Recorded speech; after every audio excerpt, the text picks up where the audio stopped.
Welcome everyone to this video on settings for the Shamanic Astrology Paradigm on the Solar Fire Gold astrology software and the most latest version, version 9. I'm going to be taking you through some of the different settings that the Shamanic Astrology Paradigm uses in it for anybody who's been trained in shamanic astrology and typically uses it most of the time. It's really good to know what the settings in Solar Fire, especially if you use that software, are going to be for giving readings, calculating transits, and so forth. There are other pieces of software such as time passages that are also going to be I'm going to be doing a video on in the near future to help create what you need to know in as far as getting settings ready for calculating transits and so forth on the natal chart. All right, well, let's take a look at this and bring up Solar Fire. So for those that are interested in getting Solar Fire, know that this is obviously a video that can help introduce you and bring a simple to use guide to set up your software in Solar Fire for specifically shamanic astrology. So I won't be going into other kinds of astrology that would be obviously up to various other schools, but in this case, we're gonna go right into this. So the first thing that comes up when you bring up Solar Fire is generally you see a current transits right in here for whatever day this might be calculated as. Um, some of the more specific things that we want to bring up is first we want to go into preferences, and that's up at the top of the screen here under the top menu, preferences. And then the next submenu item opens up is edit settings, clicking on that. And then you get a box up here. And if you're looking at this from on a mobile device, a smaller device such as a phone, it may be a little more challenging to see the settings because the print is pretty small in the Solar Fire astrology software. So, but the first thing that pops up is calculations tab. And the one thing you want to see on this is, or set this, is the little button for true node. We calculate it from a true node perspective. These are the lunar nodes, of north and south nodes, and some astrologers use mean node, but in the Shamanic Astrology Paradigm, we use true node, and in my own practice, I use true node. The zodiac, you want to make sure that tropical zodiac is the one that's being used under default zodiac, and then the zodiac application, you want to make sure it's set for using as default zodiac for both new and open charts. So that way, whatever charts are open, it'll create the zodiac for that particular chart that's already open. The next item is houses, the tab for houses. These aren't in alphabetical order under default houses for tropical, but we want to set them we want to find the house system that is whole signs. So you will just scroll up and down this this field of options here and look for whole signs, and that is the house system that we're going to use in the Shamanic Astrology Paradigm. And then down below, you can skip the sidereal unless you use sidereal. That's an entirely different type of zodiac that can be useful for other kinds of astrology systems such as Vedic. Under the house system application, we want to make sure we click on and make sure it's set for use this house system for both new and open charts. So you'll want to make sure that's set there. And points. You can arrange this point list. It's nothing that you need to really look at under this particular setting. We're going to go into displayed points and planets in a few minutes here. And the other thing to look at here, and to make sure that what comes up is selecting the current chart. When you select something, that it comes up for you. That is also important to have. And there is some options. These are preferences for yourself. Glyphs. There's 2 different glyphs for Uranus. There's 3 glyphs for Pluto. And if you use Eris, there's 2 glyphs, and then the sign of Capricorn, there is 2 glyphs as well. And these are the settings I have. I use the spaceship looking like glyph for Uranus. I use the cross with the, and above that a trident for Neptune. And then for Pluto, I use the little orb that's inside the sort of a cup with a cross below that. It almost looks like a little human being there. For Eris, I use a circle, small circle with a down arrow, and Capricorn is there's 2 different kind of goatfish-like combinations for the glyph. And the other things that we want to make sure is, it tells you what the dates are. This is all fine because it talks about the different calendars and what you need to use. But this is, I didn't need any changes to the settings there for that. And complements, this is for your own benefit. If you're an astrologer, if you're learning to practice, or other, maybe working that into your own practice in different healing modalities, you can fill this in, and that'll print on the chart and or on the displayed screen for yourself, your name, your business name, your email, your website, your phone number. You can also hide this and it won't show, and then unhide it. So depending on what you're trying to do here. This is a video that can be used for anybody that's learned from generally Daniel Giamario, Kaylin Castell, and others that have practiced in shamanic astrology. Daniel, of course, being the originator of this paradigm.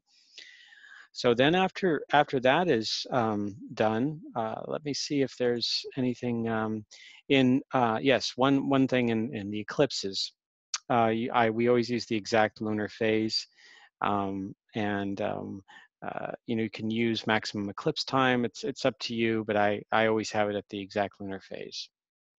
Okay, so from there we've got those settings figured out. So the next thing that we need to do is we need to go into chart options, and we need to go into displayed points.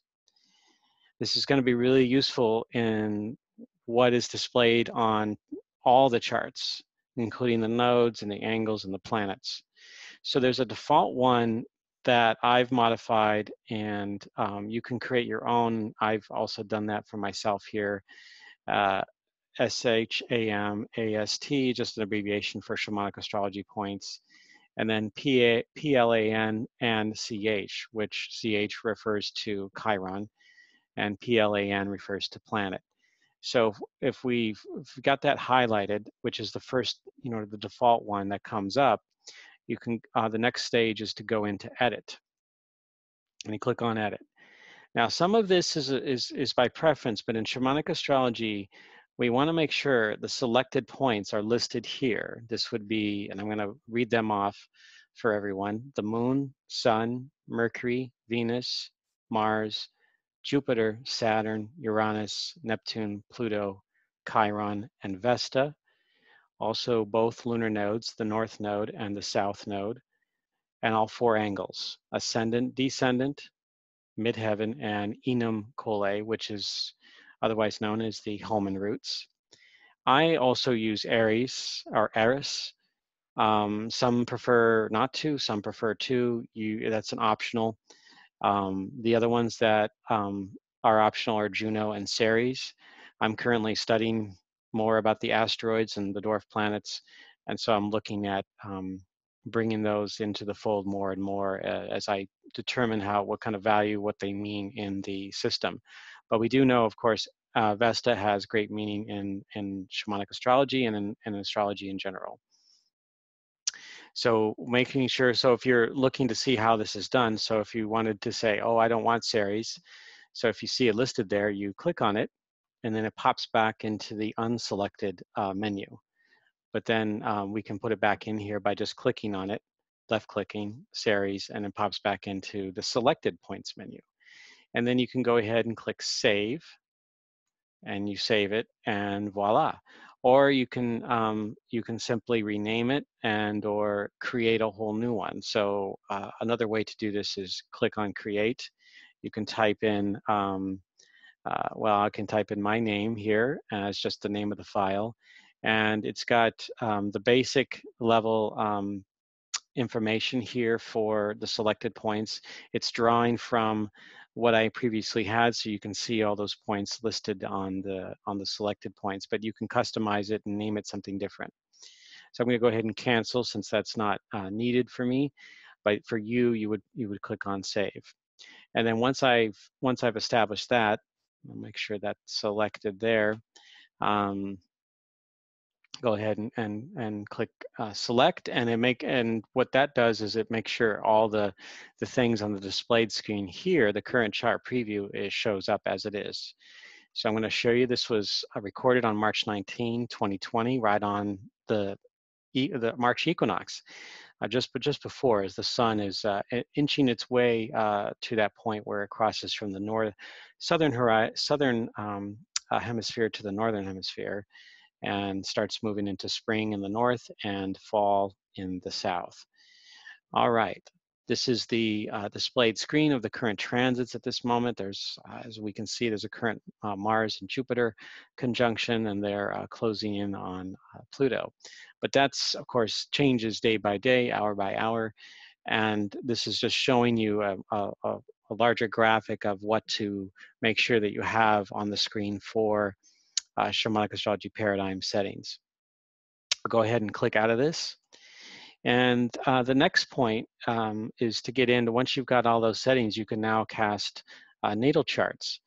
But what we're going to do is we're going to show you how transits work as far as their calculation from a shamanic astrology perspective. So again, we can do it one of a few ways, but this one I typically got used to doing. So I just bring up whatever natal chart is there, and I can click out and do a bi-wheel instead. So instead, I can click on this and look at my my own chart as an example of this, and bring up a bi-wheel. So I've got my chart. I click on the number 2 up here, just the icon, which is the bi-wheel chart. And I've got my chart, and I got the transit chart as the outer wheel. You can see here, inner wheel, my chart, outer wheel, the transit chart. So I click on that, and boom, I've got a bi-wheel happening here. And this, for me, as I go about this, this helps give me a visual what's going on with the current transits and how they relate to whatever chart I'm looking at. So in this case, I will go ahead and click on transits, which is a button on the right-hand side of the screen here. And there we go. We have another window that comes up, dynamic report selection. So in this setting, and I've got a default of aspect selection. Let's look at first off, what we want to do is we want to make sure that the target chart, which is my chart in this recording, is listed here. It's highlighted in that. So radix, this word here, radix is basically the target. Transits to radix, it's the target, whatever that you're trying to calculate, that's what we're trying to go off of. Various settings that you can choose. For most things, I choose stationary points, entering and leaving, which is an orb, a degree orb for what you're trying to calculate. But first, what I'd like to do is go into aspect selection. So in this box here, under aspect selection on the right-hand side of the smaller box, I go ahead and click on whatever that is. And for me, I saved it originally as S.A. Erik.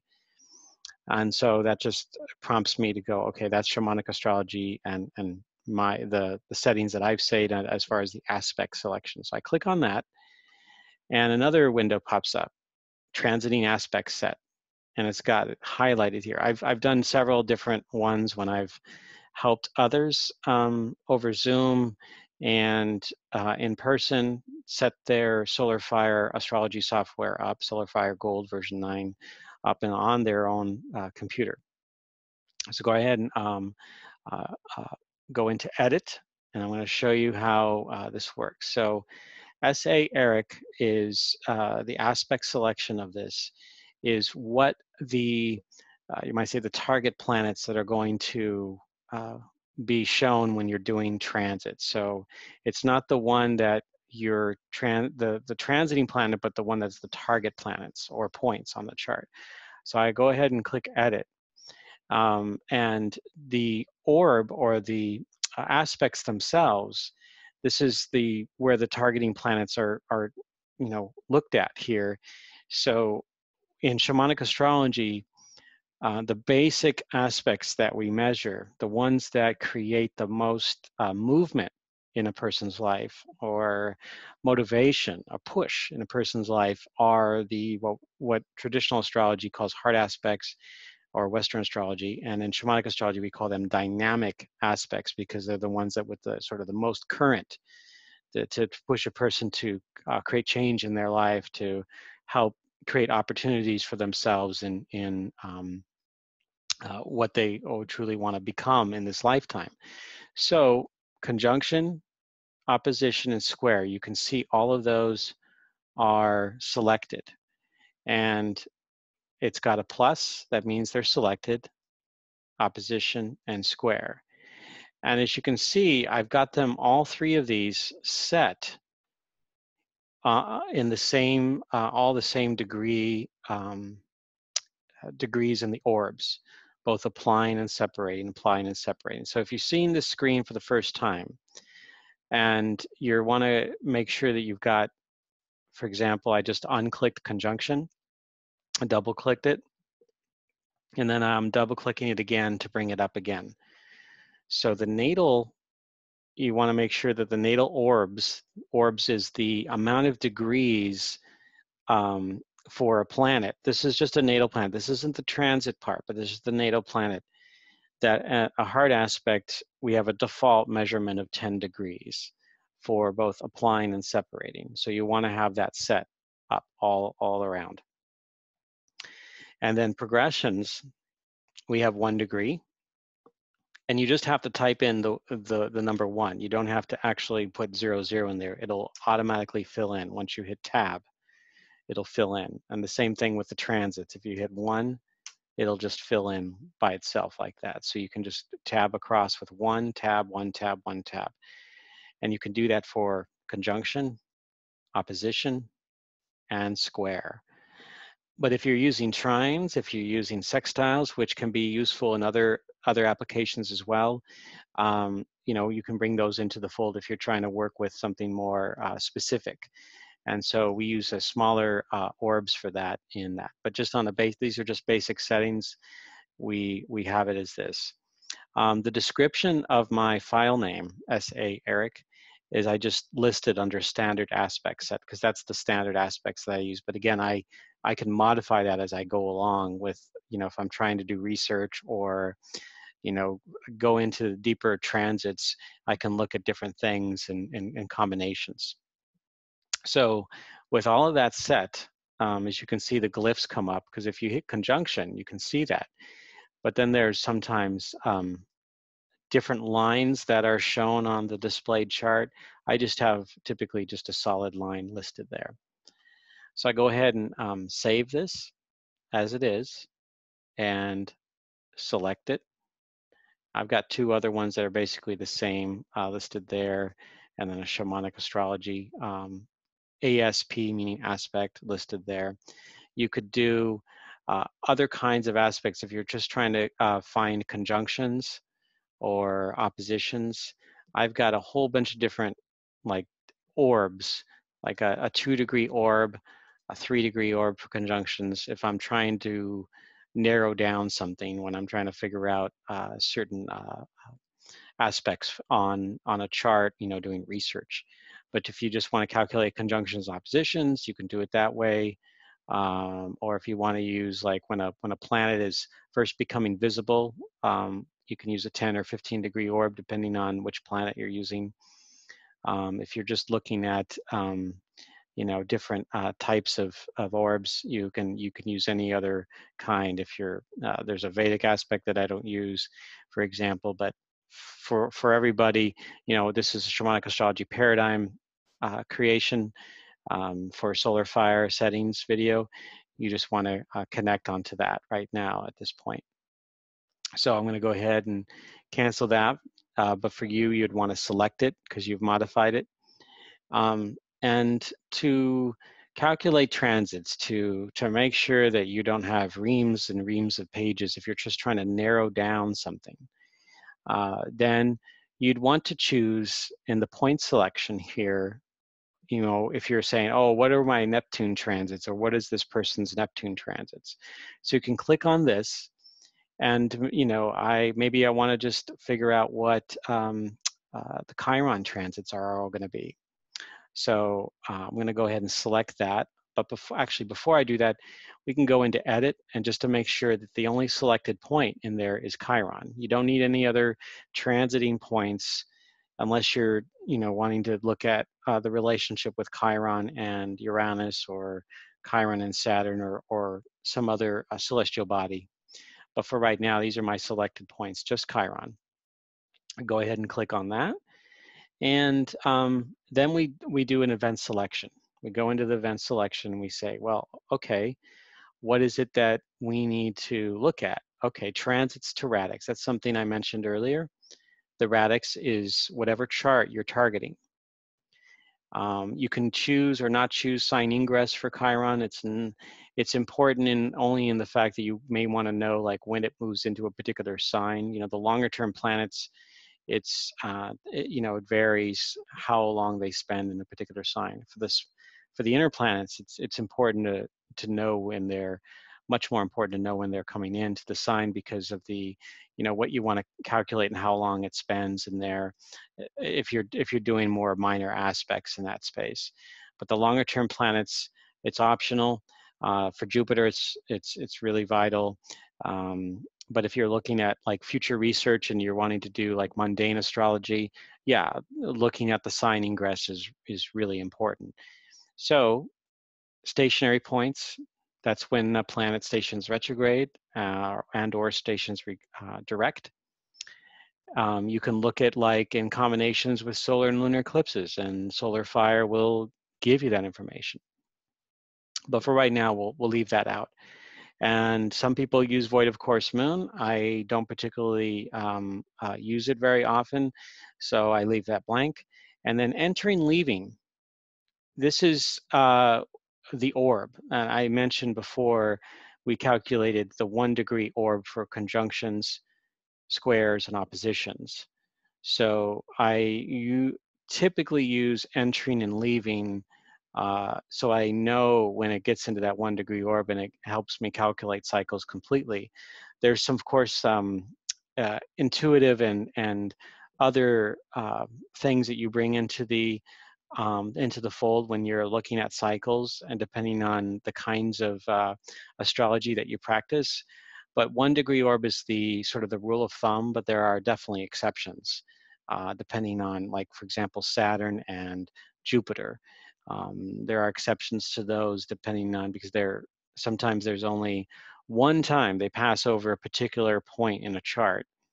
And so but then it can come back and retrograde back within a certain number of degrees. So, in the Shamanic Astrology Paradigm, we would use a bit of a different, wider orb for Saturn and Jupiter, depending on what we're trying to calculate, what kind of a cycle we're trying to bring up.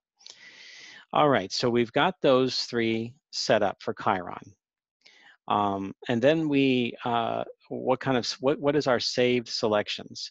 Well, right now I just have main aspects, 1 year selected, and that is something that I saved in currently with the aspect selection. So that's what I've got going on here. And then time period. This is important for all kinds of reasons, but let's just say January 1st, 2020, and let's do a period of 4 years. You can do transits that look at months and also look at days. Now, I want to just a little bit of a warning here with this. If you have, actually, let me go back into, it looks like it brought it back up to Neptune, but I'm going to go back and make sure I got Chiron on there. If you've got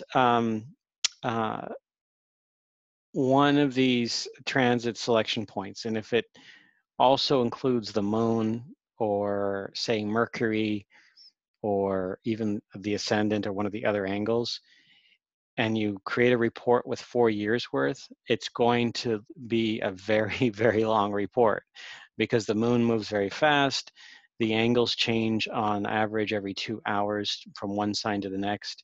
So you're going to want to make sure that you don't have the moon listed in your point selection unless you're doing like a period of months.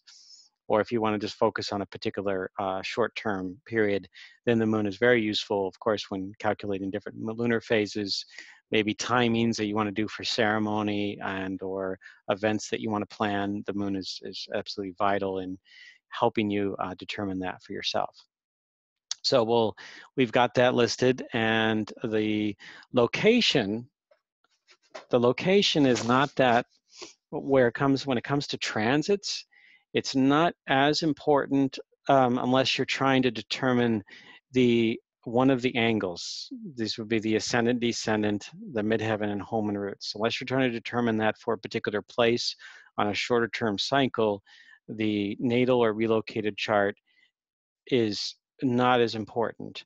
So it doesn't really matter on that for the longer planets, the bigger, wider, longer term planets.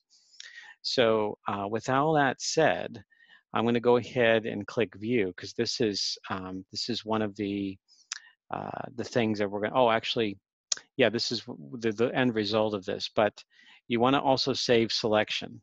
And this is how I came up with transits only 1 year. This is just kind of a default. You can call it anything you want. I can even, at this point, just call it transits only main aspects. And then I can click on that and I've saved it. But you can call it, name it after yourself, a particular thing for, conjunctions or oppositions and so forth. You can modify that in all kinds of ways. All right, then we go ahead and hit View. So the next thing that comes up is a 4-year period from January 1st, 2020 until the end of 2023. So you can see all these Chiron aspects that go all the way down to this, the last aspect when Chiron stations direct on December 26, 2023. So this is just Chiron hitting conjunctions, oppositions, and squares to aspects, to points in my chart, the radix. So one way to, like, you see all these numbers and you see the position 1, position 2. I've got age listed here as the time of whatever aspect that is, when it actually has that exact aspect. One thing that we do recognize in shamanic astrology is something called a Chiron return. This happens to everybody between about 48 and a half to 51. And for me, it happens about as early as it possibly can.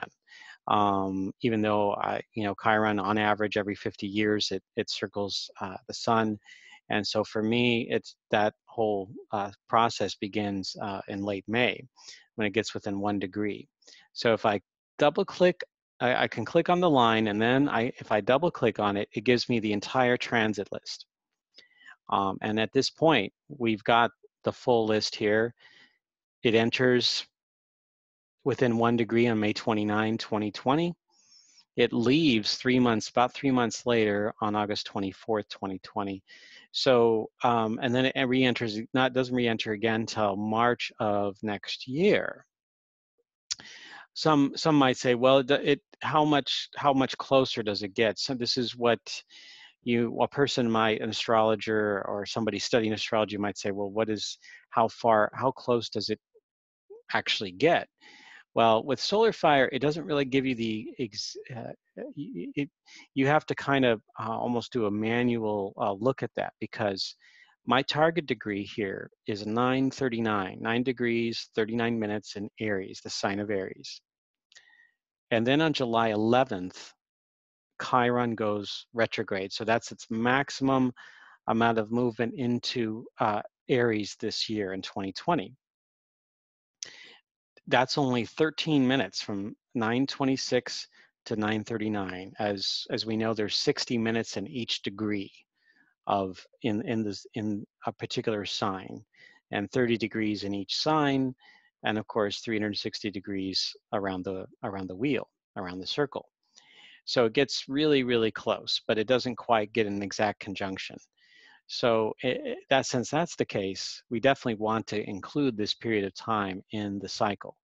So for me, I get 3 exact hits here, where that X is an exact hit, E is enter, L is leaving, and you can see the whole period of time is from May 29, 2020 until March 2nd, 2022, when I'm a little over 50 years old at that point. All right, then we click OK. We understand. We can write that down. We can go in here and even look at a time map and see graphically all the different hits and enters and so forth, and even print that out if you wish. This may be more helpful for others out there. This is something I don't use. Sometimes I create my own graphic for people that are receiving readings, clients, with Excel spreadsheet or a timeline software that I use online. But you can, use whatever feels right for you. Go ahead and click that. And we can even look at a particular time when there's an exact conjunction. We can go here for me on April 11, 2021, which is the first exact conjunction between Chiron and itself on my natal chart. And we can actually view the chart of what that looks like and what else is going on there. So we can see here Chiron conjunct Chiron in this zone. In fact, a lot going on in Aries at that point. And if you just want to let that chart go, you just hit quit. It gets you back to the transit chart. If you want to export this and we say copy, and you copy to a clipboard, and you can say yes. And then what you can do is you can bring up Excel, and then you can paste it onto there. So that can be helpful if you're wanting to modify or take out certain things and customize your report. So I'll just go ahead and click new, and blank workbook. And I don't need to recover that. I can just hit paste, and boom, there's all the information that was in the report that I just shared with you here. So, and then you can, if you understand it, if you use Excel, this is a great tool for doing some basic organizing. Some people are more advanced in this software. I would say I'm kind of in the medium mode of this particular software. But then when we go back to Solar Fire and we just bring that back up, and we can even print this. And this is only 3 pages here, and the last page is only 2 lines long. So you can do black and white or color. You can set up your printing. You can print it as a portrait or a landscape. So there's different ways you can do the printing. So I'm going to go ahead and cancel. I don't need to necessarily print this out. And as you can see, Chiron has, you can click on any direct or retrograde moment. You can see all the different stations, retrograde, station, direct, for the 4-year period that I've utilized in this report. So that is the report. This is, again, using the 1-degree orb that we use in Shamanic Astrology. In the Shamanic Timeline online course, we go into this in even greater detail about why we use that, and what was determined to be of most help in that way. So as you can see, when I did a view chart, it actually automatically added it to the calculated charts. Like, this is the exact time when Chiron is in conjunction with my own natal Chiron. So that's something that you can look into the future and determine that. So I want to go back into show you some other things in here in this report, just so for dynamics and so forth. Clicking on the bi-wheel, then going into transits, and there are there's sign ingress. If you want to calculate that, you can do it over longer periods of time. If you want only conjunctions, or if you just wanted to calculate transits to transits, this might be helpful too. So let's look at transits to transits. That's another thing that helps us determine, like, oh, when is Mars and Venus going into conjunction? Or when is the Mars and the Sun going into opposition? This can help us determine what that's going to look like. So for example, let's get out of that and go into Mars-Venus. I'm going to edit this to make sure it's only Mars and Venus in the selected points. So you can see I unselected them and then selected them again. And I go ahead and save that and making sure it's in there. TRP, if I didn't mention it before, represents transit report. All right, we go ahead and hit select. I've got Mars and Venus, and we just want to look at all the various aspects between Mars and Venus, let's say over a 2-year period. And we can, there will be a lot of sign ingress moments in this. So I'm going to go ahead and click that out because it's going to have, there'll be a lot.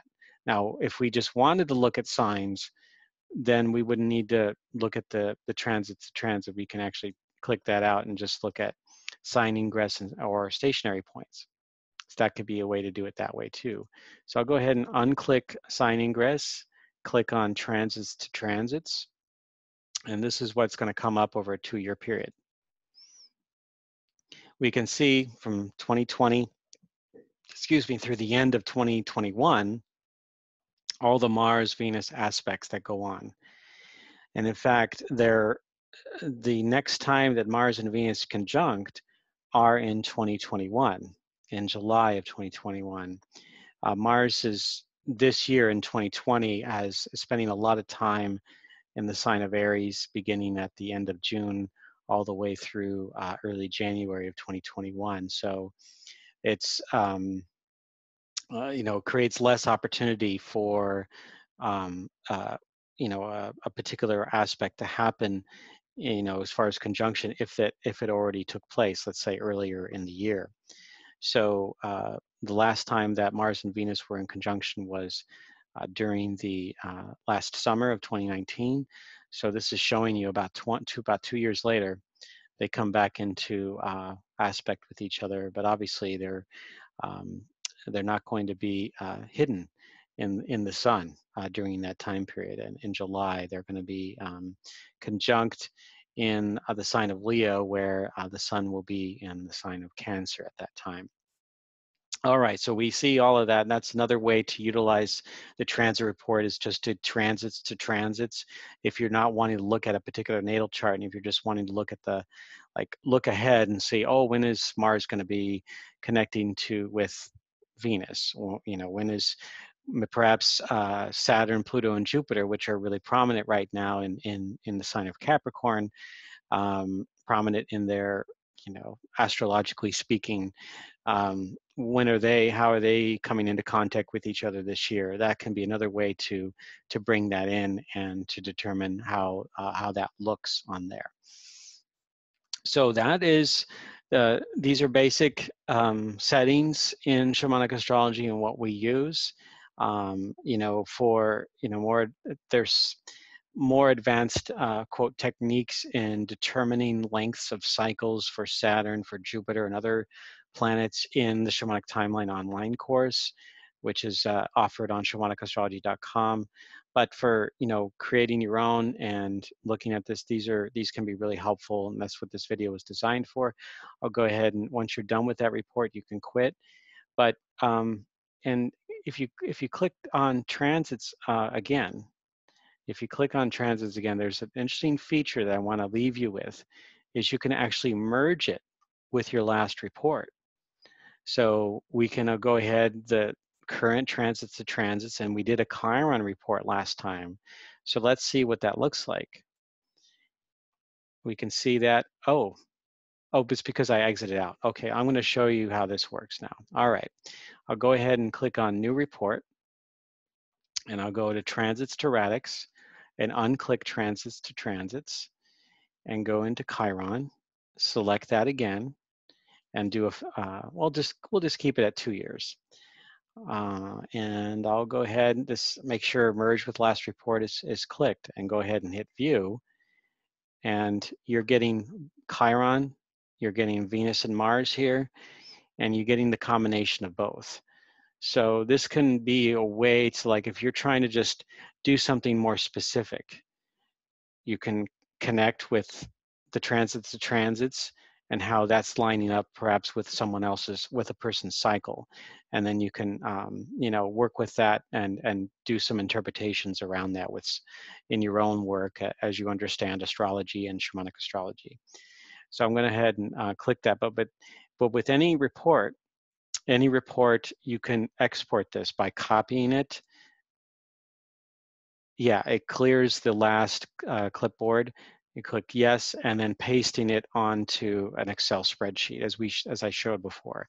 So that can be really helpful if you're, you know, wanting to modify that and filter that down even more by deleting certain kinds of rows. But actually, if you click on a time map, there's a way, for example, of taking one of these lines and deleting it.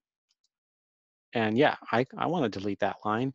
That's another way to remove certain things from an event chart, from the visual transit report. So those can be helpful. And in the Solar Fire manual, they do talk about some of these things. So you can also refer to that manual. Solar Fire is distributed by Astrolab, and the Shamanic Astrology Mystery School sells this software at the same price on shamanicastrology.com. And since Shamanic Astrology is a nonprofit, or SAMS is a nonprofit organization, a 501c3, we buy it wholesale, and the percentage of the proceeds is donated to keep the school going and functioning, its operating costs and so forth, and as an educational provider. So we would encourage you, that those that are interested in getting Solar Fire, to go to shamanicastrology.com to get that. Information. So this has been it's been wonderful to share this with you, and I may do other videos along these lines around Solar Fire Gold, and maybe even Time Passages, another software that we're affiliated with, which is another great piece of software that we want to you know, share about.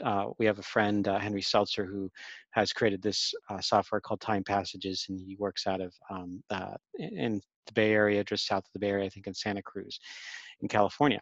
So that is something you can find on shamanicastrology.com. And thank you for participating in this. Thank you for watching, and I look forward to doing more with you.